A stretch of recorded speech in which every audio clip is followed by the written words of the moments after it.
नमस्कार साथियों, स्वागत है आपका अपने favourite legal person YouTube platform पर। जैसा कि आपको पता है, हम अभी एग्ज़ाम के बारे में चर्चा करने जा रहे हैं। तो आज का हमारा जो अब तक का जो क्वेश्चन पेपर हुआ था हमारा, वो कंपनी लॉ का पेपर हो चुका है।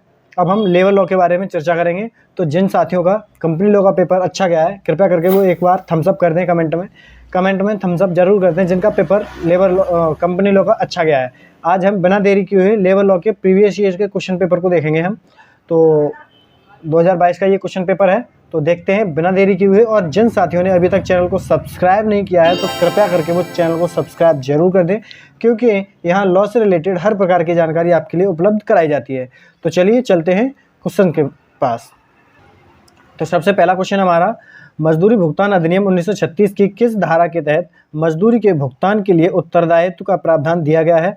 तो किस धारा में मजदूरी के भुगतान का उत्तरदायित्व का प्रावधान दिया गया है? तो section 3, option number A correct होगा। अगला क्वेश्चन है हमारे पास, मजदूरी भुगतान अधिनियम 1936 की किस धारा के अंतर्गत निरीक्षकों से संबंधित प्रावधान दिए गए हैं? तो किस धारा के अंतर्गत निरीक्षकों से संबंधित प्रावधान दिए गए हैं? तो वो सेक्शन 14 में, 14 में, धारा 14 में।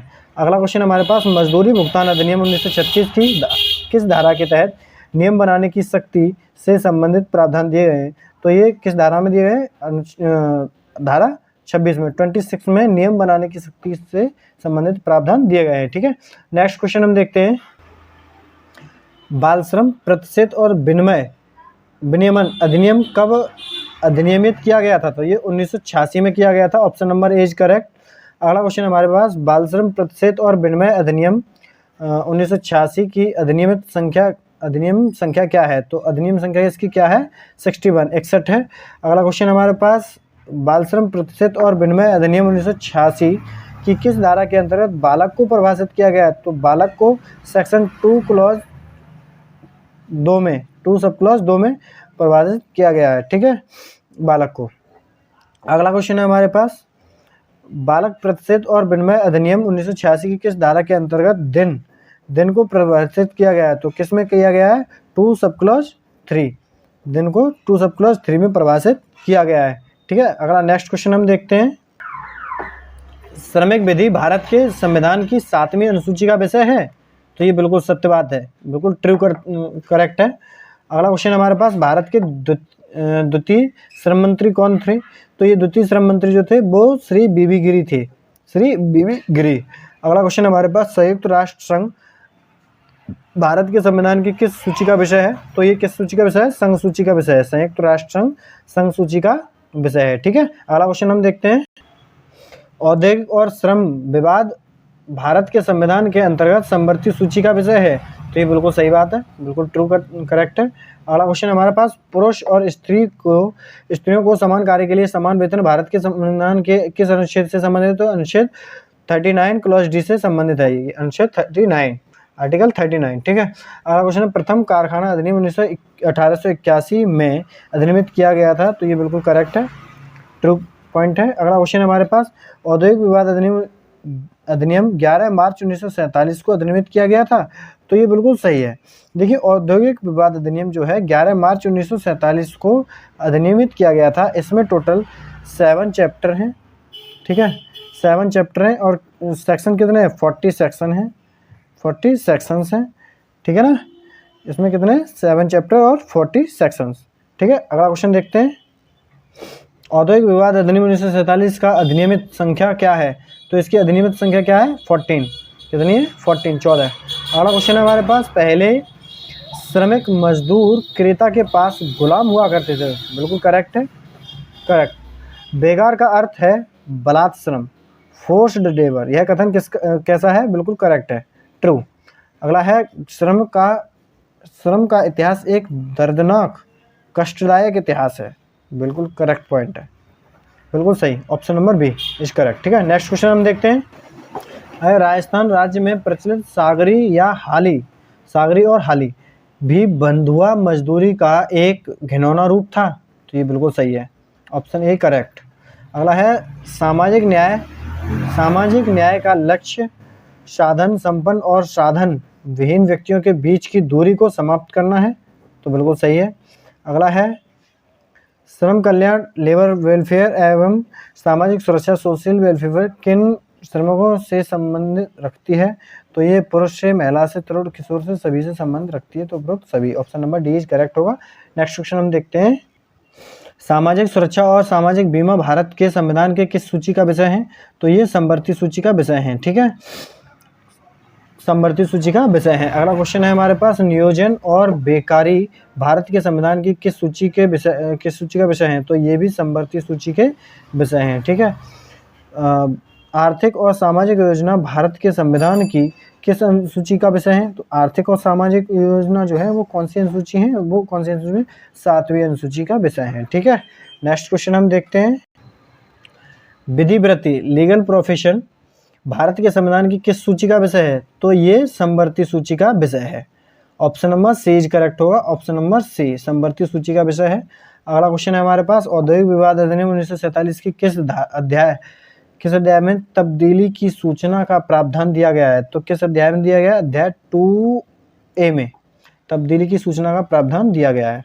औद्योगिक विवाद अधिनियम 1947 के किस अध्याय में अनुचित श्रम व्यवहार का प्रावधान दिया गया है? तो अनुचित श्रम व्यवहार का प्रावधान अध्याय 5 में दिया गया है। ठीक है, औद्योगिक विवाद अधिनियम 1947 की किस धारा के अंतर्गत अवैध हड़तालों और तालाबंदियों का प्रावधान दिया गया है? तो अवैध हड़तालों और तालाबंदियों का प्रावधान जो है वो सेक्शन 24 में दिया गया है। ठीक है, अवैध हड़तालों और तालाबंदी का किसमें दिया गया है?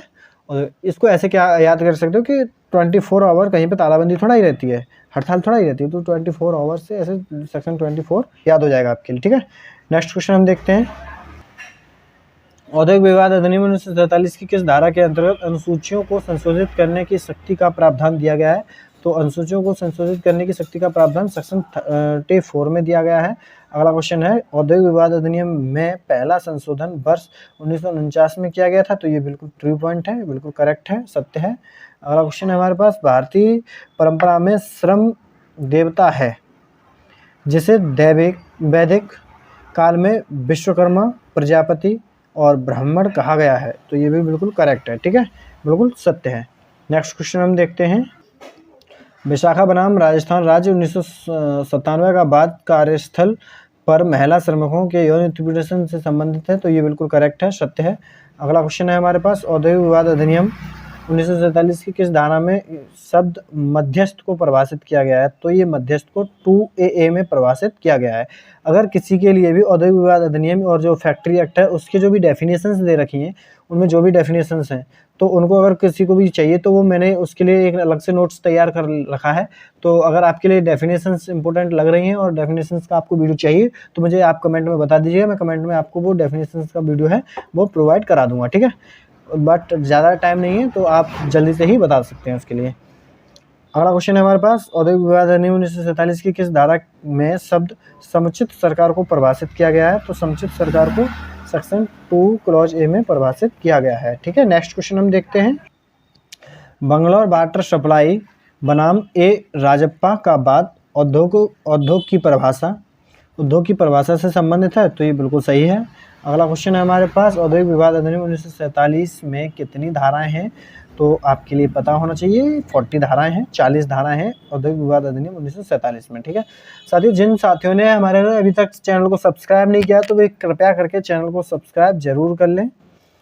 ठीक है, सब्सक्राइब जरूर कर लें, ये आपके लिए और मेरे लिए अच्छी बात है। एक अपने साथी का तो सपोर्ट कर ही सकते हैं। नेक्स्ट क्वेश्चन हमारे पास, औद्योगिक विवाद अधिनियम 1947 में कितने अध्याय हैं? तो ये भी आपको पता होना चाहिए, 7 अध्याय हैं।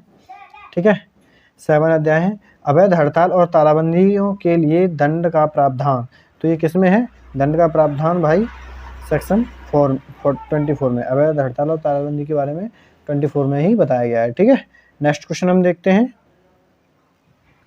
निम्न में से कौन हड़ताल के प्रकार हैं?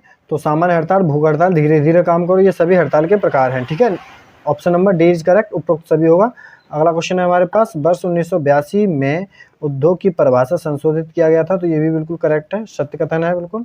अगला क्वेश्चन है हमारे पास, हड़ताल और तालाबंदी संबंधित है, तो ये किससे संबंधित है? कर्मकार एवं नियोक्ता दोनों से ये संबंधित है। ठीक है, अगला क्वेश्चन है, अंतर्राष्ट्रीय श्रम संगठन का गठन वर्ष 1919 में हुआ था। तो ये बिल्कुल करेक्ट है, option number A is correct. ठीक है, नेक्स्ट क्वेश्चन हम देखते हैं, ILO किसकी एजेंसी है? तो ILO जो है USA की एक एजेंसी है, ठीक है। पुस्तक labour problem in Indian industries संबंधित है, तो ये किससे संबंधित है? ये श्री BV गिरी से संबंधित है। Labour problem in Indian industries में ये BV गिरी से संबंधित। ऑप्शन नंबर ए करेक्ट होगा। अगला क्वेश्चन है हमारे पास, औद्योगिक विवाद अधिनियम 1947 की किस धारा में सुलह अधिकारियों के कर्तव्य बताए गए हैं? तो किस धारा में? सेक्शन 12 में सुलह अधिकारियों के कर्तव्य बताए गए हैं, ठीक है। ऑप्शन नंबर सी करेक्ट होगा। अगला क्वेश्चन है हमारे पास, निम्नलिखित में से कौन समझौता से संबंधित है? तो समझौता से संबंधित कौन है? तो ये सुलह समझौता से संबंधित है, ठीक है। Option A correct. Next question हम देखते हैं, उच्चतम न्यायालय ने किस बाद में शिक्षण संस्थानों को उद्योग घोषित किया? तो ये किस बाद में किया था? दिल्ली विश्वविद्यालय बनाम रामनाथवाद में ये शिक्षण संस्थानों को उद्योग घोषित कर दिया था, ठीक है। नेक्स्ट क्वेश्चन है हमारे पास, कारखाना अधिनियम 1948 बनाने में गवर्नर जनरल की सहमति स्वीकृति कब प्राप्त हुई थी? तो ये 23 सितंबर 1948 को ये गवर्नर जनरल की स्वीकृति प्राप्त हुई थी, ठीक है। नेक्स्ट क्वेश्चन है हमारे पास, कारखाना अधिनियम 1948 का अधिनियमित संख्यांक क्या है? तो इसका अधिनियमित संख्यांक जो है वो है 63, ठीक है, 63। Option number B is correct. Next question हम देखते हैं, कारखाना अधिनियम 1948 1 अप्रैल 1949 को लागू हुआ था। बिल्कुल करेक्ट, बिल्कुल करेक्ट, 1 अप्रैल 1949 को लागू हुआ था। आएगा पेपर में, जल्दी से लिख लो। अगला क्वेश्चन है, कारखाना अधिनियम 1948 में कितने अध्याय हैं? तो 1948 में भाई 11 अध्याय हैं, मोस्ट इम्पोर्टेंट।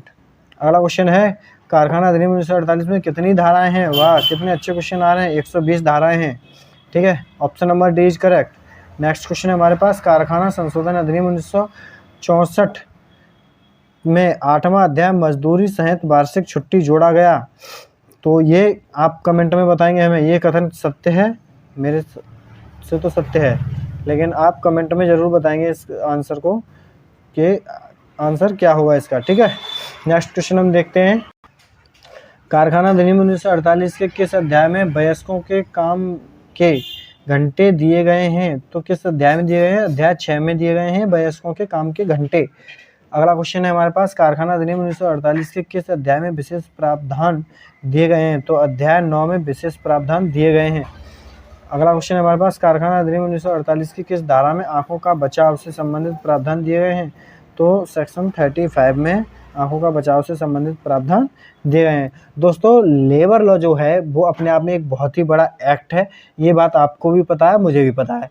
तो लेबर लॉ के 3 वीडियो में पहले ही ऑलरेडी 3 पार्ट्स में डाल चुका हूँ, तो वो वीडियो आपके लिए बहुत ही ज़्यादा हेल्पफुल होने वाले हैं। ये क्वेश्चन पेपर है और उसके साथ साथ यही आपके लिए प्रोवाइड हो पाएगा अभी, तो आपको इसी से मैनेज करना पड़ेगा। आपको एग्ज़ाम के हिसाब से, तो एग्ज़ाम पॉइंट ऑफ व्यू से ये हो जाएगा। पहले के 3 वीडियो हैं वो आप ज़रूर देख लीजिएगा, लिंक मैं डिस्क्रिप्शन में दे दिया हूँ, तो आप उनको देख सकते हैं, ठीक है। नेक्स्ट क्वेश्चन हम देखते हैं, सही उत्तर चुनें। तो सही उत्तर क्या है इसमें? दिन से अर्धरात्रि के प्रारंभ होने वाली 24 घंटे की कालावधि अवृत है। बिल्कुल करेक्ट, यही पहला ही ऑप्शन सही है, ठीक है, अगला पढ़ने की ज़रूरत नहीं है। अगला क्वेश्चन है, कारखाना अधिनियम 1948 की कौन सी धारा वयस्क को परिभाषित करती है? तो वयस्क को कौन परिभाषित करती है? धारा 2 क्लॉज ए। धारा 2 क्लॉज ए में वयस्क को परिभाषित किया गया है।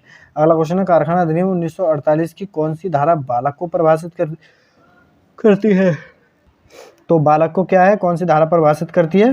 तो बालक को 2C परिभाषित करती है कारखाना अधिनियम, ठीक है, फैक्ट्री एक्ट की। अगला क्वेश्चन है हमारे पास, कारखाना अधिनियम 1948 की धारा 17 संबंधित है। तो 17 जो है वो किससे संबंधित है? वो रोशनी से संबंधित है।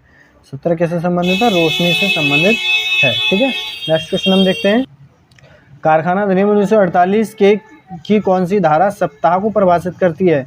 तो सप्ताह को कौन सी धारा परिभाषित करती है? 2F सप्ताह को परिभाषित करती है। अगला क्वेश्चन है हमारे पास, कारखाना अधिनियम 1948 की धारा 49 संबंधित है। तो किससे संबंधित है? कल्याण अधिकारी से धारा 49 संबंधित है। नेक्स्ट क्वेश्चन है, कारखाना अधिनियम 1948 की धारा 46 किससे संबंधित है? तो ये कैंटीन से संबंधित है, 46। Option number D is correct, canteen से संबंधित है, ठीक है। अलावा कारखाना अधिनियम 1948 के किस अध्याय में सुरक्षा से संबंधित प्रावधान दिए गए हैं?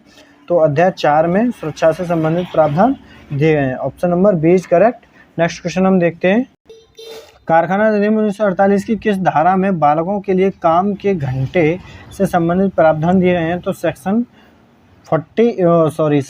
71 में काम के घंटे से संबंधित प्रावधान दिए गए हैं। ठीक है, नेक्स्ट क्वेश्चन हम देखते हैं।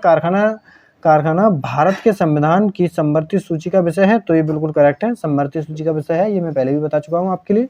अगला क्वेश्चन, कारखाना अधिनियम 1 अप्रैल 1949 को लागू हुआ? तो ये भी बिल्कुल करेक्ट ऑप्शन है, कारखाना अधिनियम जो है वो 1 अप्रैल 1949 को लागू हुआ था। ठीक है, नेक्स्ट क्वेश्चन हम देखते हैं। व्यवसाय संघ अधिनियम 1926 कब लागू हुआ था? तो कब लागू हुआ था? ये 25 मई 1926 को ये लागू हुआ था। व्यवसाय संघ अधिनियम 25 मई 1926 को। अगला क्वेश्चन है हमारे पास, व्यवसाय संघ अधिनियम 1926 का अधिनियम संख्या क्या है? तो इसका अधिनियम संख्या क्या है? 16 है। ठीक है, अगला क्वेश्चन है, व्यवसाय संघ अधिनियम 1926 में कितने अध्याय हैं? तो अध्याय कितने? 5 हैं। दोस्तों, जो भी लोग आप PDF के लिए प्रोवाइड करने के लिए बोलते हैं, तो आप कृपया करके उसके लिए मैं क्षमा चाहता हूं कि अभी PDF प्रोवाइड नहीं करा पाएंगे हम, क्योंकि मेरे पास भी इतना टाइम नहीं है। आपके साथ साथ मुझे भी अपनी तैयारी करनी पड़ रही है, तो दोस्त इतना आप समझ सकते हैं। तो PDF के लिए जो भी साथी कमेंट करते हैं, तो वो बार बार PDF के लिए कमेंट ना करें कृपया करके, उसके लिए सॉरी। वीडियो से ही आप काम चला लें। ठीक है, आगे का PDF आगे के लिए देखा जाएगा। नेक्स्ट क्वेश्चन है हमारा, व्यवसाय संघ अधिनियम 1926 में कितनी धाराएं हैं? तो 1926 में कितनी धाराएं हैं? इसमें 33 धाराएं हैं, 33। ठीक है, option number D is correct. Next question हम देखते हैं, व्यवसाय संघ अधिनियम 1926 के किस अध्याय में व्यवसाय संघों के रजिस्ट्रीकरण से संबंधित प्रावधान दिए गए हैं? तो अध्याय 3 में व्यवसाय संघ से संबंधित रजिस्ट्रीकरण से संबंधित प्रावधान जो है अध्याय 3 में दिए गए हैं। ठीक है, अगला क्वेश्चन है हमारे पास, व्यवसाय संघ अधिनियम 1926 के किस अध्याय में शास्त्रियों और प्रक्रिया से संबंधित प्रावधान दिए गए हैं? तो इसमें से कोई भी अध्याय नहीं है, 2, 3, 4 कोई भी नहीं है। ठीक है, अगला क्वेश्चन देखते हैं, व्यवसाय संघ अधिनियम 1926 की धारा 2F में रजिस्ट्रार को परिभाषित किया गया है? तो ये बिल्कुल करेक्ट है, ऑप्शन ए इज करेक्ट। ठीक है, अगला क्वेश्चन है, व्यवसाय संघ अधिनियम 1926 की धारा 2G में व्यवसाय विवाद को परिभाषित किया गया है? तो ये भी बिल्कुल करेक्ट है, 2G में किसको परिभाषित किया है? व्यवसाय विवाद को परिभाषित किया गया है। ठीक है दोस्तों, तो नेक्स्ट क्वेश्चन देखते हैं, व्यवसाय संघ अधिनियम 1926 एक संविधान पूर्ण विधि है? तो ये बिल्कुल सही है, संविधान पूर्ण विधि है। अगला क्वेश्चन है हमारे पास, व्यवसाय संघ अधिनियम 1926 की किस धारा के अंतर्गत रजिस्ट्रारों की नियुक्ति से संबंधित प्रावधान दिए गए हैं? तो ऑप्शन बी, धारा 3 में रजिस्ट्रारों की नियुक्ति से संबंधित प्रावधान दिए गए हैं। अगला क्वेश्चन है, अमेरिका में प्रथम व्यवसाय संघ वर्ष 1794 में स्थापित हुआ था? तो ये बिल्कुल करेक्ट है। भारत में मद्रास लेबर यूनियन अपने ढंग की प्रथम ट्रेड यूनियन थी? तो ये भी बिल्कुल करेक्ट ऑप्शन है। नेक्स्ट क्वेश्चन हम देखते हैं, भारत में व्यवसाय संघवाद का बीज अंकुरित हुआ था? तो ये कब हुआ था? ये आप दोस्तों 1800 नहीं, ये व्यवसाय संघ का जो बीज अंकुरित जो हुआ था वो भारत में वैसे 1935 में है। ठीक है, अब आप इसका आंसर कमेंट में ज़रूर बताएं कि क्या हुआ। ठीक है, आप इसका आंसर कमेंट में ज़रूर बताएं कि क्या हुआ। ठीक है, वैसे तो 1935 में हुआ था, ये ऑप्शन ही नहीं है इसमें, लेकिन क्या हुआ आप ज़रूर बताएं। व्यवसाय संघ क्या है? व्यवसाय संघ एक है, क्या है? एक स्वैच्छिक संगठन है। ठीक है, एक स्वैच्छिक संगठन।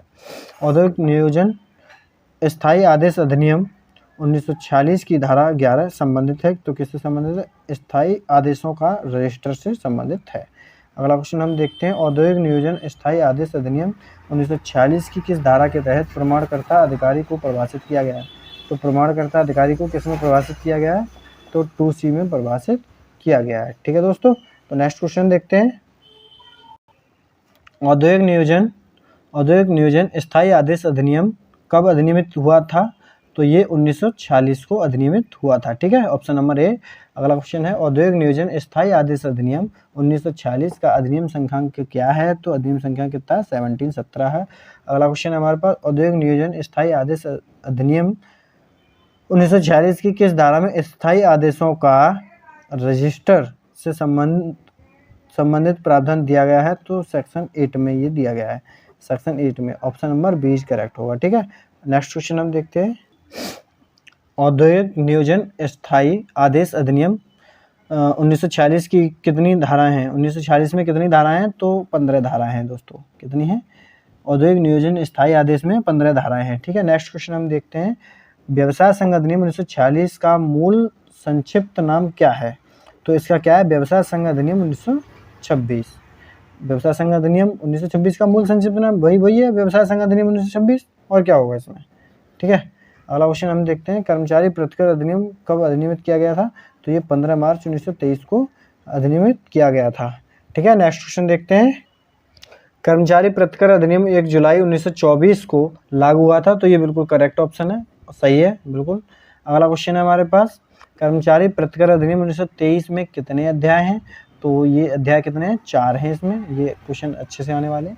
अगला क्वेश्चन है, कर्मचारी प्रतिकर अधिनियम 1923 के किस अध्याय में आयुक्तों से संबंधित प्रावधान दिया गया है? तो अध्याय 3 में आयुक्तों से संबंधित प्रावधान दिए गए हैं। ठीक है, नेक्स्ट क्वेश्चन है हमारे पास, कर्मचारी प्रतिकर अधिनियम 1923 की किस धारा में आयुक्तों की नियुक्ति से संबंधित प्रावधान दिए गए हैं? तो सेक्शन 20 में आयुक्तों की नियुक्ति से संबंधित प्रावधान दिए गए हैं। ठीक है, ओके। नेक्स्ट क्वेश्चन देखते हैं, कर्मचारी प्रतिकर अधिनियम 1923 की किस धारा में प्रतिकर को परिभाषित किया गया है? तो प्रतिकर को किस धारा में परिभाषित किया गया? 2C में प्रतिकर को परिभाषित किया गया है। कर्मचारी प्रतिकर अधिनियम 1923 की अधिनियमित संख्या क्या है? तो अधिनियम संख्या कितनी है? 8 है दोस्तों। ठीक है, option number A is correct. अगला क्वेश्चन है, अंतर्राष्ट्रीय श्रम संगठन का मुख्यालय भाई कहाँ है? जिनेवा में। कहाँ है? Geneva, option A correct. ठीक है, अगला क्वेश्चन है, भारतीय संविधान के किस भाग ने श्रम कल्याण कर्मकारों को आकार दिया है? तो किसने दिया है? प्रस्तावना ने और राज्य की नीति के निर्देशक तत्वों ने, इन दोनों ने ही श्रम कल्याण के कार्यक्रमों को आकार दिया है। ठीक है, option number C is correct. ठीक है, आगे क्वेश्चन देखते हैं, मजदूरी भुगतान अधिनियम 1936 कब अधिनियमित किया गया था? तो ये 23 अप्रैल 1936 को अधिनियमित किया गया था। Option number B is correct. Okay, 23 April 1936। अगला है, मजदूरी भुगतान अधिनियम 1936 की किस धारा के अंतर्गत मजदूरी को परिभाषित किया गया है? तो मजदूरी को कहाँ परिभाषित किया गया है दोस्तों? तो 2 क्लॉज 6 में परिभाषित किया गया है। ठीक है, इसमें कन्फ्यूजन होने का नहीं है, 2 क्लॉज 6 ये 6 है, 2 क्लॉज 6 में मजदूरी को परिभाषित किया गया है। अगला क्वेश्चन हमारे पास लास्ट क्वेश्चन है, ये आपका 100 क्वेश्चन का वीडियो तैयार हो चुका है। तो मजदूरी भुगतान अधिनियम 1936 की अधिनियम संख्या क्या है? तो इसकी अधिनियम संख्या कितनी है? 4 है। ठीक है दोस्तों, तो ये आपका बहुत ही कम समय में 100 क्वेश्चन का प्रीवियस ईयर का क्वेश्चन पेपर तैयार हो चुका है। और जिन लोगों ने लेबर लॉ के जो 3 पार्ट में पहले ही अपलोड कर चुका हूँ, वो नहीं देखें तो वो लिंक डिस्क्रिप्शन में दे दिया गया है, तो जाके देख सकते हैं। और दोस्तों कृपया करके चैनल को सब्सक्राइब जरूर कर लें, ताकि आपका भी भला हो और मेरा भी भला हो, और लॉ से रिलेटेड हर प्रकार की जानकारी आपके पास तक पहुंचती रहे। ठीक है, तो मिलते हैं नेक्स्ट वीडियो के साथ, तब तक के लिए जय हिंद, टाटा, बाय बाय।